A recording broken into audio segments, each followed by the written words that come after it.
Et file le temps. Je me souviens avec gourmandise et mélancolie de ces mardis soirs de printemps de la fin des années 70, tout début des années 80. J'étais à l'école primaire et le mercredi était chômé. J'habitais avec mes parents et mon petit frère, dans une tour d'un grand quartier d'habitat social de la banlieue lyonnaise, qui deviendra tristement célèbre. Injustement, je crois. Immeuble de 15 ou 16 étages avec 4 ou 5 appartements par palier. Un vrai petit village. Au milieu des tours se trouvait un grand parc urbain, très vallonné, boisé, avec des chemins en terre et des parties goudronnées. Le mardi soir, une fois rentré de l'école et le goûter avalé, fait de pain, de chocolat et parfois de saucisson, tous les enfants de mon âge se retrouvaient dehors, en bas, comme nous disions. Les devoirs se feraient le lendemain matin, car le mercredi après-midi était souvent consacré au sport, à l'UNSS. Foot, hand, en tout cas dans mon souvenir. La planche à roulettes, le skate se démocratisait. Nous étions une dizaine et faisions des courses individuelles, partant du point le plus haut du parc et dévalant la pente jusqu'au parvis de notre tour. À l'époque, les chemins n'étaient pas entravés.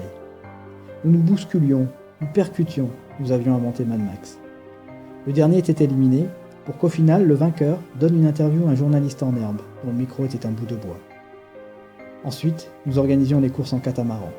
Nous formions des équipes de 2, disposant nos skates en parallèle, nous faisant face, assis chacun sur son skate, les pieds posés sur la planche de l'équipier et entrecroisant nos jambes.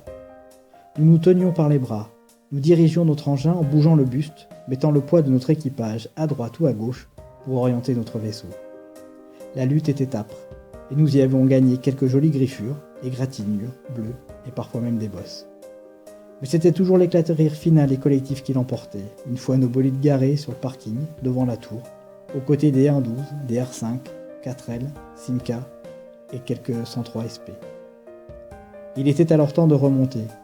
On faisait la course dans les ascenseurs, une équipe dans celui desservant les étages impairs, une autre dans celui des étages pairs. Durant l'ascension, on hurlait des noms d'oiseaux, qui résonnaient dans les cages d'ascenseur. Suivait ensuite la douche, le repas en famille, avant que ne débute le film du mardi soir, que je pouvais voir jusqu'à la fin. Les westerns, l'autre film d'aventure, et même Tintin et les oranges bleues. Et file le temps.